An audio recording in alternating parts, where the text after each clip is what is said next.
আমরা মায়ের পেটে ছিলাম কি ছিলাম না? জিন্দা না মরা? এতে কোনো সন্দেহ আছে? মায়ের পেটে যখন ছিলাম মাঝে মাঝে হাত দিয়ে ধাক্কা দিয়েছি, পা দিয়ে নাড়া দিয়েছি, মা ঘুমাচ্ছে, আমরা পেটের মধ্যে ঘোরাঘুরি শুরু করেছি, কখনো মায়ের ঘুম ভেঙে গেছে, এরকম হয়েছে কি হয় নাই? আমাকে মায়ের পেটে জিন্দা রাখছে কে? কিন্তু মায়ের পেটে কি জিন্দা রাখা সম্ভব? সম্ভব না। আল্লাহ অসম্ভবকে আমি আল্লাহ কি করে দিয়েছি? আল্লাহ তুমি আমাকে মায়ের পেটে 10 মাস জিন্দা রাখলা কেন? আল্লাহ বলে তোমার নাস্তিকে ডিস্টার্ব করবে, বলবে কবরে গেলে মরি যাবা, ফুসি যাবা, মাটির সাথে মিশে যাবা, দুনিয়াতে জেনা করো, সিনেমা দেখো, কনসার্ট যাও, সেই মিথ্যা কথার প্রচলনায় যেন তুমি না যাও, আমি আল্লাহ তোমাকে 10 মাস মায়ের পেটে দুনিয়াতে আসার আগে জিন্দা রেখে এটাই বুঝাইলাম, যেই আল্লাহ মায়ের পেটে জিন্দা রাখতে পারে সেই আল্লাহ আধার কবরেও জিন্দা রাখতে পারে। পারে কি পারে না? কারণ মায়ের পেটটা ছোট, কবরটা বড়। তো ছোট্ট পেটে যিনি জিন্দা রাখতে পারে, উনি বড় পেটে জিন্দা রাখতে পারে কি পারে না? পারে। এতে কোনো সন্দেহ আছে? এখন কবরে আমরা মরা না জিন্দা? কামলিওয়ালা নবী বলেন, তিরমিজি শরীফের হাদিস, আমার নবী বলেন মানুষ যখন মারা যায় মানুষের 2টা অবস্থা হয়। কয়টা অবস্থা? 2টা। মরে যাওয়ার পরে, মরার আগে না, 2টা অবস্থা। এক, যদি বান্দাটা বান্দার মতো হয়, উম্মতটা যদি উম্মতের মতো হয়, তুমি 3.5 হাত কবরের ভেতরে তাকে দাফন করেছো, দেখতে 3.5 হাত মনে হলেও ভেতরে রাউদাতুম মিন রিয়াদিল জান্নাহ, জান্নাতের বাগান হয়ে যায়। উপরে দেখতে কি কবর, আর ভিতরে কি হয়ে গেছে? জান্নাতের বাগান। কাটটা আপনারটা, কাটটা আমাদেরটা, যদি আমরা বান্দার মতো বান্দা হতে পারে। এখন আমার নবী রাউদাতুম মিন রিয়াদিল জান্নাহ, তোমার কবরটা উপরে কবর, ভিতরে কি হয়ে গেছে? রওজা হয়ে গেছে। কেন? আমি কামলিওয়ালার উম্মত, আমি আল্লাহর বান্দা। তো উম্মতের কবর যদি রওজা হয়, নবীরটা কি হবে? কথা ঠিক না? নবীরটা রওজা বলতে রাজি হয় না আমার ভাই।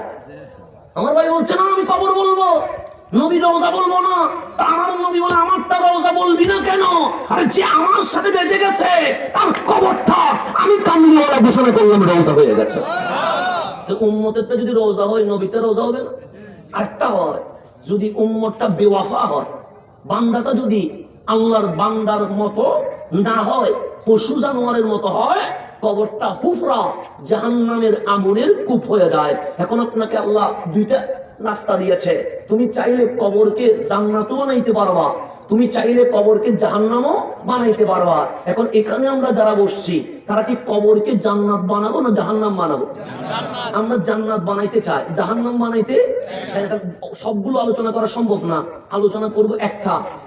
অলরেডি 12টার কাছাকাছি চলে যাচ্ছে, তো আমি তো মাত্র ভূমিকাতে প্রবেশ করছি, এখনো কবরে ঢুকতে পারি নাই। এখন আপনার কবর বোঝাচ্ছি, কবরে ঢুকানো সম্ভব হচ্ছে না। তো আপনি হাসরে যাবেন কখন? কবরের সওয়াল জবাব আছে, আপনি এগুলোতে যাবেন কখন? আলোচনা কি কঠিন হয়ে যাচ্ছে? বুঝতেছেন আমার কথা?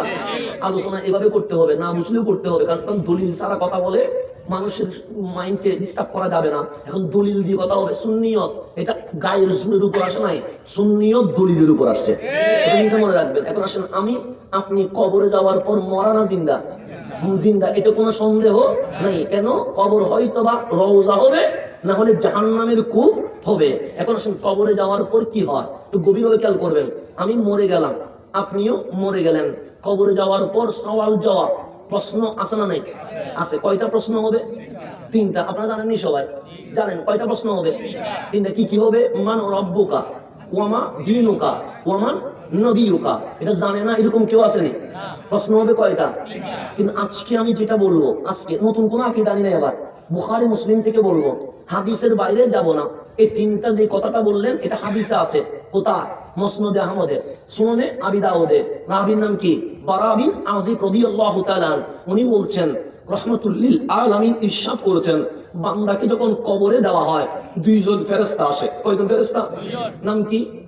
মুনকার নাকির। ওনারা 3টা প্রশ্ন করেন, মান রব্বুকা, ওয়ামা দীনুকা, ওয়ামা নবিয়ুকা। তাহলে আজকের মাধ্যমে আমরা জানলাম কবরে প্রশ্ন হবে কয়টা? এখন আসেন, তিরমিজি শরীফের দাম বেশি না বুখারী শরীফের দাম বেশি? বুখারী শরীফের। এতে কোনো সন্দেহ আছে? মুসনাদে আহমদের দাম বেশি না মুসলিম শরীফের দাম বেশি? মুসলিম শরীফের দাম বেশি। তো বুখারী মুসলিমে কি বলছে? আমি নিজ থেকে বলছি না, আমি বলছি কোত্থেকে? বুখারী মুসলিম থেকে। এখানে ওলামায়ে কেরাম আছে, প্রয়োজন আপনি বুখারী শরীফটা নিয়ে আসেন, আমি আপনাকে খুলে খুলে দেখাবো।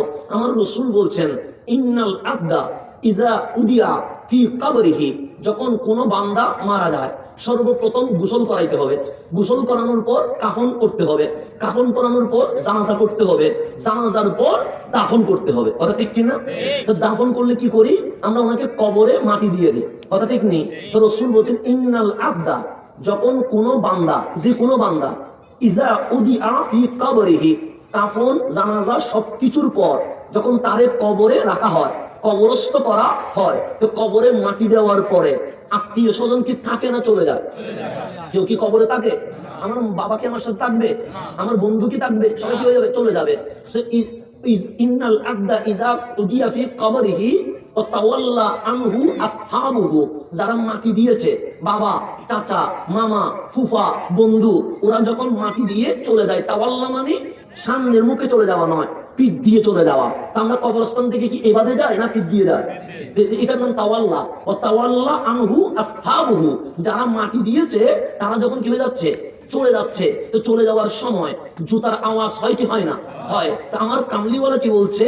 আমাকে মাটি দিয়ে, আপনাকে মাটি দিয়ে আমাদের আত্মীয় স্বজন যে চলে যাচ্ছে, জুতার মধ্যে একটা টাস টাস বা টক টক একটা কি হচ্ছে? আওয়াজ হচ্ছে। এটা কবরের ভিতরে না কবরের উপরে? উপরে। কামলিওয়ালা বলছে, আমি না, বুখারী মুসলিমের হাদিস, ফাইয়াসমাউ, সামিয়া ইয়াসমাউ মানে শুনে। কে শুনে? কবরের ভেতরের মুর্দা কি শুনে? কারআ, কারআ মানে আওয়াজ, নিআল মানে জুতা, নিআলিহিম উপরে যারা মাটি দিয়ে চলে যাচ্ছে, চলে যাওয়ার সময় জুতুর যে টাক টাক আওয়াজ হচ্ছে, কবরের উপরে জুতার আওয়াজ ভিতরের মুর্দা শুনতে পাচ্ছে। তাহলে কবরের মধ্যে কি দরজা আছে নাকি? জানালা আছে? আওয়াজ যাওয়ার কোন সিস্টেম আছে? বুখারী মুসলিম থেকে বলছি, বাহির থেকে কোনো কথা বলছি না। বুখারী মুসলিম, মানলে মানেন, না মানলে না মানেন, কিন্তু ঝগড়া করিয়েন না। আপনি কিতাব নিয়ে চলে আসেন, আমি এবারত বলার দরকার নাই। তারপর বলছি কেন? যেন মিলাতে পারে। বলবে হাসান একটা এসে নতুন কিনা কি বলে চলে গেছে। আমার মারামারি করতে আসি নাই, আমি দলিল দিতে এসেছি। কামলিওয়ালা বলছে যখন সবাই চলে যাচ্ছে, ফাইয়াসমাউ কারআ নিআলিহিম, ভিতরের মুর্দা নিজের কানে, আমার বাবা, আমার চাচা, আমার মামা, আমার ফুফু, আমার আত্মীয় স্বজন যে চলে যাচ্ছে, জুতো যে টাক টাক করছে, এই আওয়াজ মুর্দা শুনতে পাচ্ছে। কানের পাওয়ার বাড়ছে না কমছে? কারণ দরজা তো নাই, জানালা তো নাই, আওয়াজ যাচ্ছে কি যাচ্ছে না? তো আপনি এই আকীদা বানালেন কোত্থেকে? আপনি হাদিস পড়ে আকীদা বানান। যদি সাধারণ কোন মুর্দা কবরের পাশ দিয়ে চলে যাওয়া মানুষের জুতার আওয়াজ শুনতে পায়, খোদার কসম আমার সালাম আমার কামলিওয়ালাও শুনতে পায়। এটা আপনি বানাচ্ছেন, আকীদা আপনি বানাচ্ছেন না কেন? আপনি কোত্থেকে বানান? মরে গেছে, ফসি গেছে। হাদিস কি বলছে? কারো বাপ দাদার বানানোর নাম তো ইসলাম না। ইসলাম তো দলিল যেটা বলে সেটা। তো দলিল বলছে কি? এখানে কবরের মধ্যে যদি আপনি হেঁটে যান, আপনার জুতার আওয়াজ কি হয়?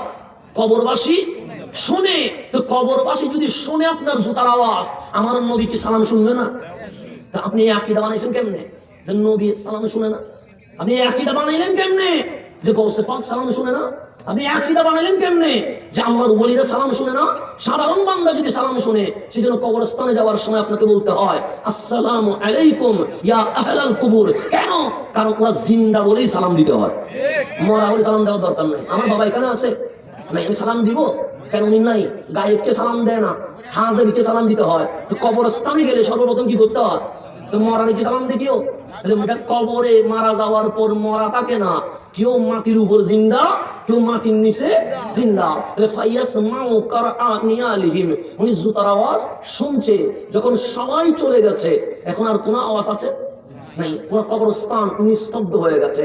আমার কামলিওয়ালা বলছে ফাআতানে মালাকান, সবাই চলে যাওয়ার পর দুইজন ফেরেশতা আসে। কয়জন ফেরেশতা? নাম কি?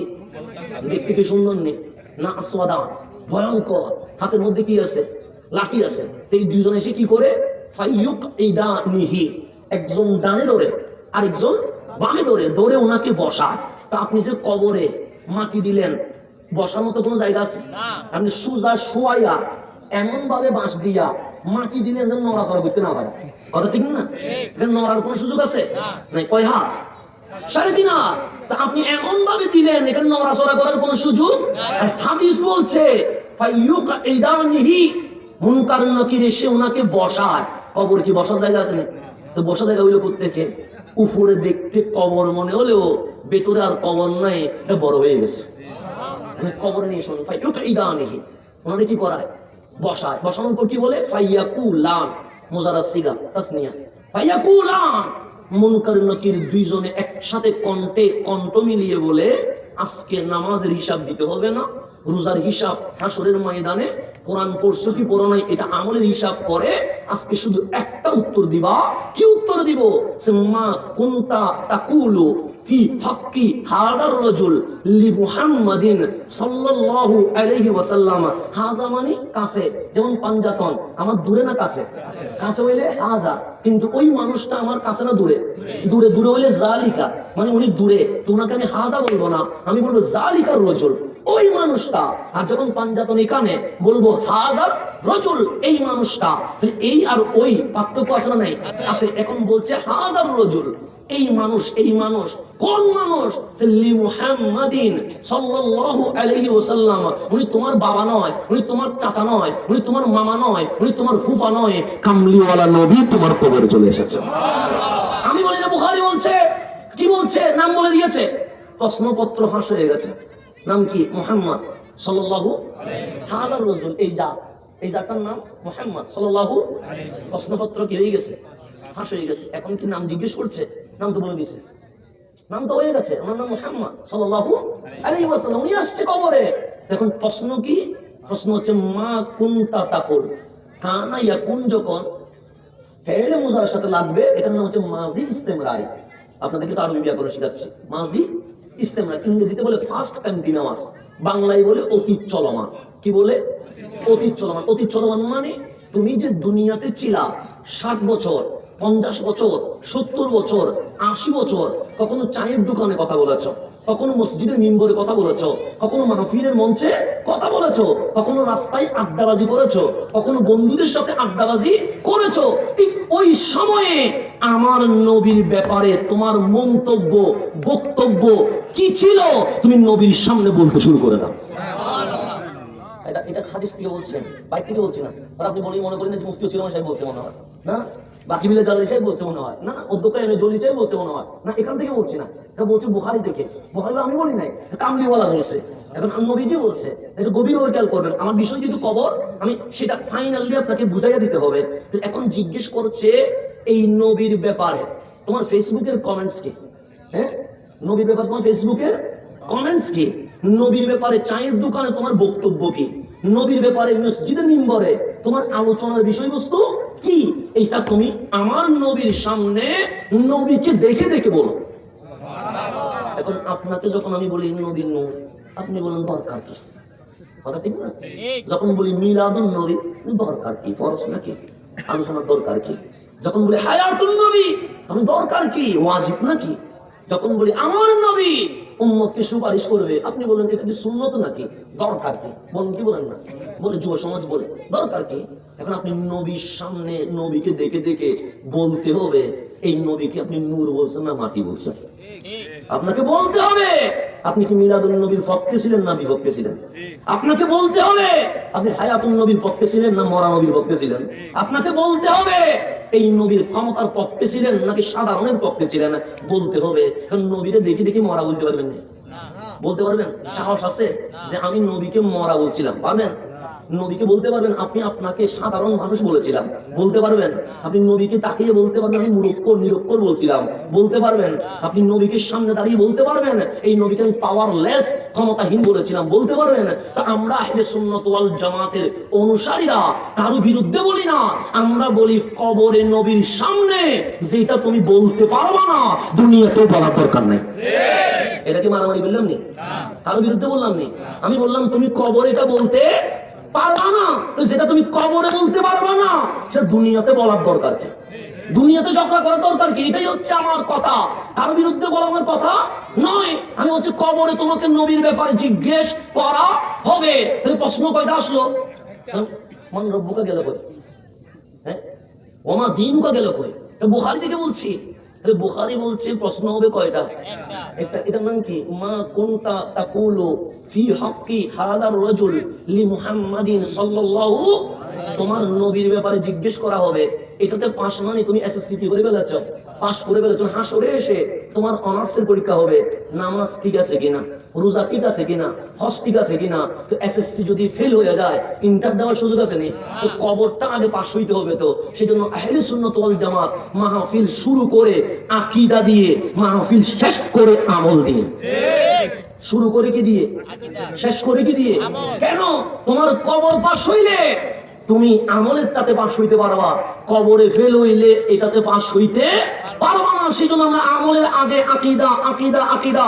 আপনারা বিরক্ত হয়ে যান, তা আমাদের লাভে বলি না, এটা তো আপনাদের লাভে বলি। কারণ কবরে নবী চিনলেই তো নামাজ রোজা হজ যাকাতের ফাইল খোলা হবে, আর নবী না চিনলে ওই ফাইলটা এমনিতে ছুড়ে মেরে দেওয়া হবে। ফাইল আরে খুলতে দিতে হবে, তো ফাইল না করলে বিচার হবে কেমনে?